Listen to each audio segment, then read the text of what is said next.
untuk awal. Jadi kita mengenal mana sih yang dinamakan kongruen itu seperti apa, yang dinamakan kesebangunan itu seperti apa, berhubungan dengan bangun datar.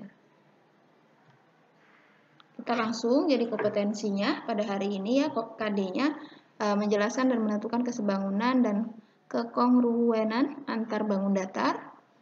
Yang ingin dicapai yaitu dari siswa dapat menjelaskan kongruen dan kesebangunan pada dua bangun datar dengan benar melalui pembelajaran. Yang kedua, siswa dapat mengidentifikasi benda di sekitar yang berkaitan dengan kongruen dan kesebangunan bangun datar dengan benar melalui pembelajaran. Yang ketiga, siswa dapat mengidentifikasi perbandingan sisi dan sudut antara bangun datar dan kongruen. Ya, kita langsung aja. Yang pertama yaitu kongruen atau kongruensi ya.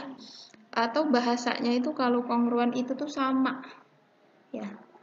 Kalau biasanya nyebutnya dua bangun disebut kongruen, dua bangun datar disebut kongruen jika dua bangun itu sama persis dari ukurannya, dari bentuknya, dan lain sebagainya. Pokoknya sama persis. Kemudian tandanya,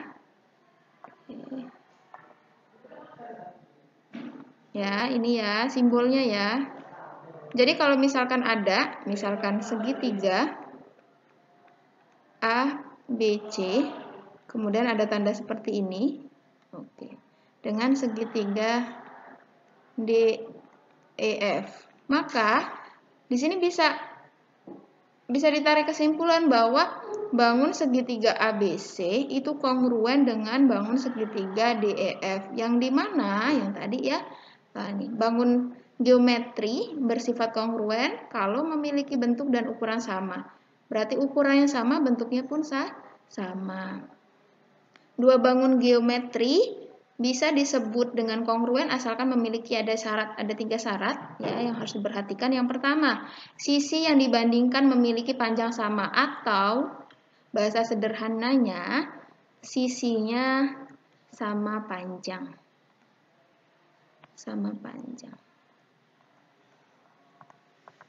Kemudian yang kedua, dua sisi yang diapit sudut jika dibandingkan memiliki nilai yang sama besar. Yang ini ya, dua sisi yang diapit sudut. Ya, misal nanti ada contohnya. Kemudian sisi sudut pada kedua bangun memiliki nilai yang sama. Jadi kalau misalkan nih, ini aja ya, persegi dianggap aja sama ya. Dua persegi ini sama, kongruen. Persegi panjang aja, ini P, Q, R, S. Ini A, B, C, D. Ya. Di sini ada keterangan bahwa persegi panjang aja P, Q, R, S itu kongruen dengan persegi panjang A, B, C, D. Untuk yang pertama, sisi yang dibandingkan memiliki sama panjang. Yang dibandingkan, karena di sini nih kelihatan banget nih kalau kita udah ada keterangan ini, gampang. Berarti PQ ya, itu sebanding dengan AB. Senilai ya, senilai. Atau sama dengan, kemudian QR ya, QR itu dengan BC. Kemudian mana lagi? RS itu dengan CD. Yang terakhir itu ada SP itu dengan DA. Oke. Ini yang pertama ya. Atau nilainya sama atau besarnya sama yang di sini. Dua sisi yang diapit sudut ya, diapit sudut nih. Misalkan ini berarti sudutnya ada sudut mana aja? Ya, diapit sudut jika dibandingkan memiliki nilai yang sama. Atau sudutnya pun dia sama. Ya, berarti kan sudut P itu sama dengan sudut di sini ya. Sudut A. Kemudian sudut Q itu sama dengan sudut B. Sudut R itu sama dengan sudut C. Sudut S itu sama dengan sudut D. Ya, yang pertama, yang kedua. Sudutnya harus sama. Dua sisi yang di AP sudut jika dibandingkan memiliki nilai yang sama besar ya. Dari sinilah kalau ini udah hubungannya ini yang hampir yang pertama ya. Jadi yang kedua sudutnya dia sama. Yang ketiga, sisi sudut pada kedua bangun memiliki nilai yang sama. Jadi sisi sudut, nah ini pasti akan memiliki nilai yang sama. Atau gampangnya itu kalau kongruen yang tadi, bangunnya itu serupa. Dari panjangnya, kemudian dari sudutnya. Kalau udah panjang sama sudutnya sama, otomatis dia kongruen. Lanjut ya, ini yang di soal. Ini oke. Mohon maaf ini kayaknya keliru ya. Sebentar.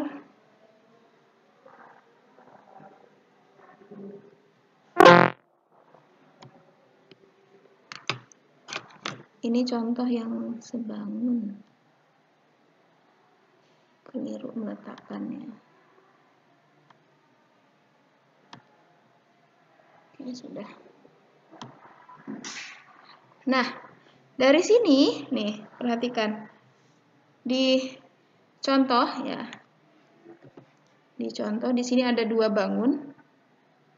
Ini diminta dia ini sebangun atau kongruen. Dilihatlah.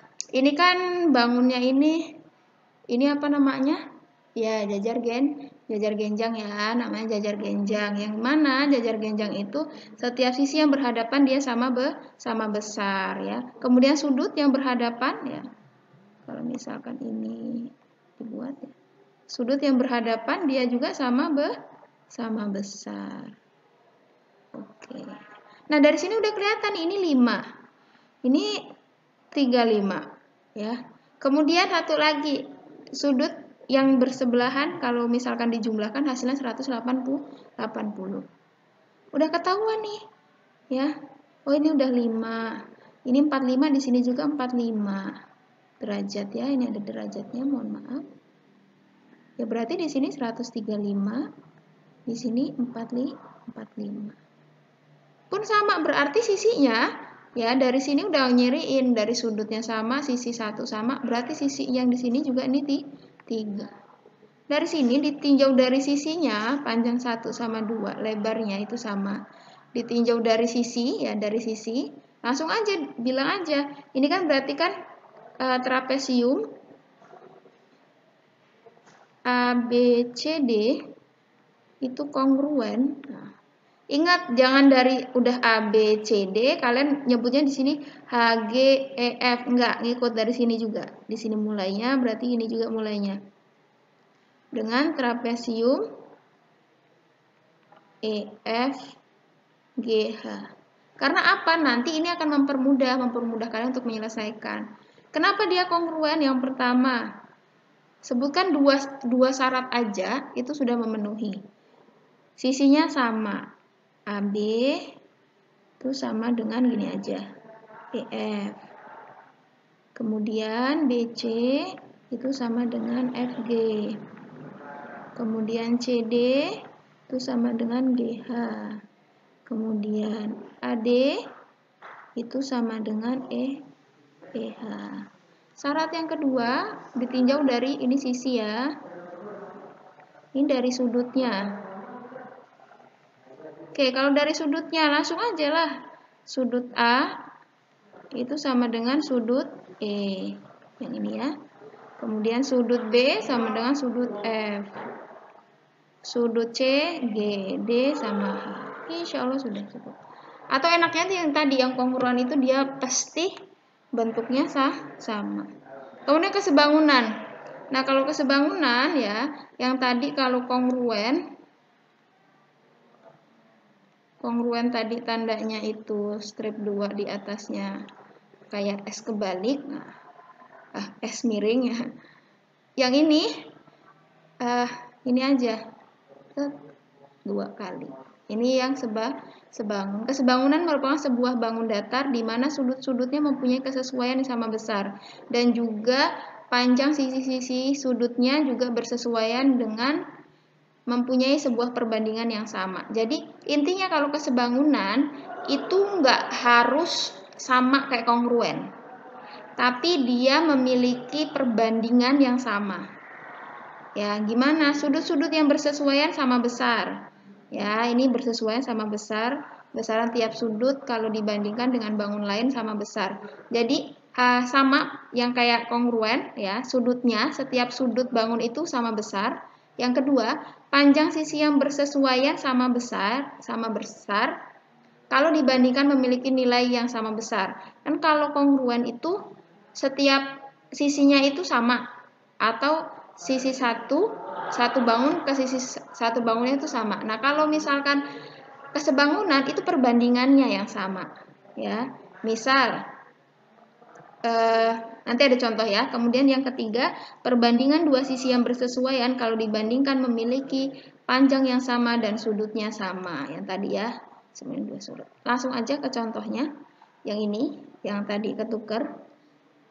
Jadi misalkan ya, ini bangun 1, ini bangun 2. Syaratnya gini, kalau kita mau ngecek dia sebangun atau enggak, atau untuk menentukan, yang tadi dituliskan.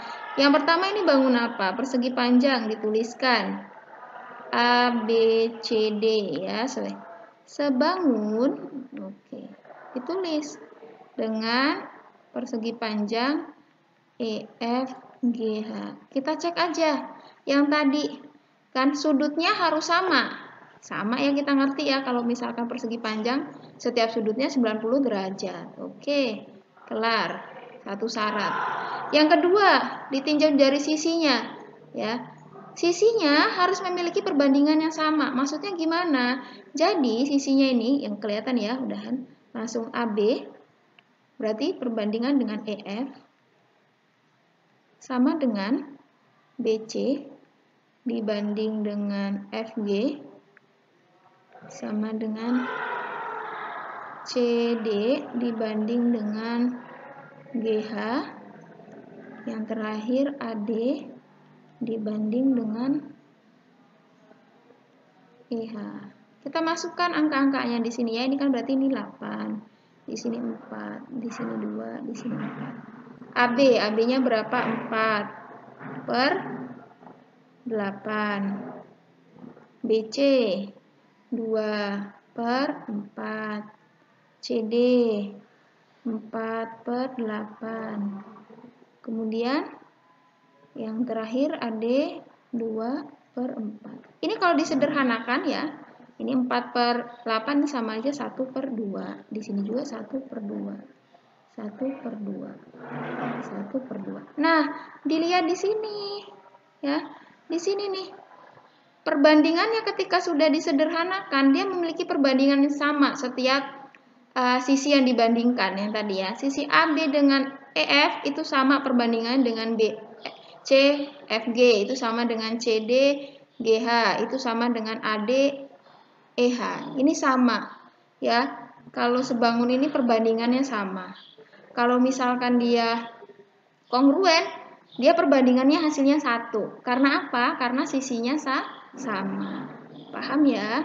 Jadi nunjukin dua syarat itu aja, maka dia termasuk kesebangunan. Berarti pernyataan ini benar. Karena apa?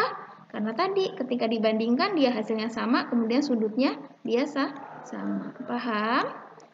Mudah-mudahan paham ya. Nah, dari bentuk itu ya dua hubungan ya. Kalau kongruen itu bentuknya sama, sudutnya sama besar, sisinya sama panjang. Ya, masing-masing.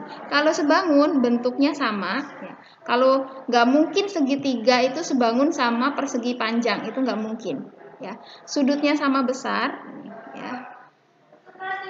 Tapi bisa jadi nah sisi-sisi memiliki perbandingan sama. Bisa jadi sebangun ini sisinya sama atau dia lebih besar lah. Kalau ini harusnya bentuk ukurannya sama panjang nih, sisinya sama panjang.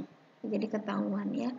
Jadi ketahuan kalau misalkan suatu bangun itu kongruen, otomatis dia ya sebangun. Tapi kalau sebangun belum tentu kongruen ya, karena harus ini sisinya sama panjang ya. Kalau sini perbandingan. Oke. Oke ya, hubungan dua bangun datar ya. Jadi bisa jadi dia kongruen, sebangun, atau tidak sebangun dan kongruen. Sama kalau tidak sebangun sama kongruen. Apa contohnya ya tadi? Segitiga sama persegi panjang. Ini nggak sebangun, nggak kongruen. Oke, nah selanjutnya kita selesaikan bareng-bareng. Dilihat ya, dilihat dari gambar gitu kan. Oh ini sama-sama jajar genjang ya. Sudutnya ya kita lihat dari sisi-sisinya. Ternyata, nah coba dilihat ya. Ini T, ya ini S, ini T. Ya, berarti kan bangunnya A, B, C, D sama E, F, G, H. Kalau dilihat kan, satu aja kita bandingkan AB banding EF. Nah, 2 ya, karena ini kan sama ya sebelahnya. BC per FG. Coba AB itu berapa? 2S per S. Di sini 2T per T. Bisa ya dicoret? Oke, perbandingan sama ya, hasilnya 2. Otomatis dia oke, kok nulisnya malah seperti sebangun. Iya, sebangun. Karena sudutnya otomatis dia sama, karena sisinya saling sebangun ya. Bisa jadi tapi gini, bisa jadi kalau misalkan ada trapesium, berarti ini yang sebangun ya. Karena kita ngecek dulu perbandingan dari sisinya. Kalau perbandingan dari sisinya dia tidak sama, ini kan bentuknya sama-sama trapesium. Oke, yang syarat ini terpenuhi. Yang kedua, sudutnya. Tapi sebelum ngecek sudut, cek dulu yang ketiga dulu. Ya. Cek dulu. Karena bisa jadi ini sama-sama trapesium ya sama ya. Misalkan di sini 2, 4, ini kan berarti 2, ini 4. Di sini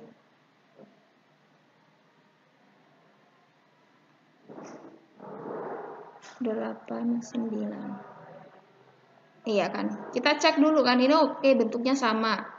Kemudian dicek perbandingannya. Oke, 2, berarti kan ini yang 2 sama 8. Kemudian 4 dengan 9. Ketika dikecilkan, sama hasilnya? Nggak sama kan? Ini 1/4, yang di sini tetap 4/9. Tidak sama. Berarti dia tidak sebangun, jadi bukan sebangun, bukan juga kongruen ya. Jadi tentukan dulu yang pertama tadi, oh bentuknya sama. Berarti kemungkinan dia bisa jadi kongruen, bisa jadi kesebangunan. Kedua, langkah yang kedua yang tadi, kita bandingkan dulu setiap sisinya. Ya, dia sebanding atau tidak, atau nilainya sama atau tidak. Kalau misalkan nilainya tidak sama, otomatis dia bukan kesebangunan, apalagi kongruen.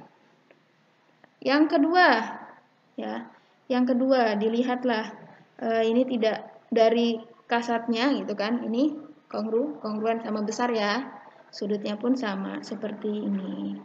Atau lebih mudahnya nanti misalkan di print gitu kan, dijajarkan. Nah, kayak mobil ini juga persis nggak ini? Apa ada yang salah? Nah, oke.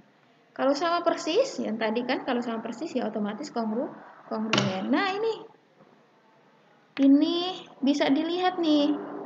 Ini jaraknya berapa? 1, 2, 3, 4. 4 satuan ya. Yang ini 1, 2, 3, 4, 5, 6. Ini 6. 1, 2, 3, 4, 5, 6. Ini 7. Ini 1, 2, 3, 4. 1, 2, 3. Yang ini 2. Benar tidak?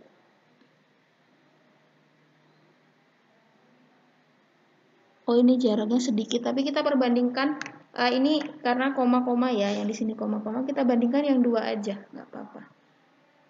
Misalkan berarti 2 dengan 4. Kemudian 3 dengan 6. Otomatis sudut ini sama ya. Oke. Ini juga sama.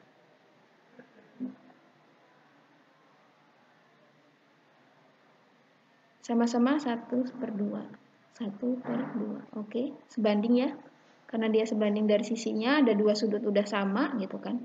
Otomatis dia sama kesebangunan ya. Bangun 1, bangun 2 itu kesebangunan. Gampangnya seperti itu.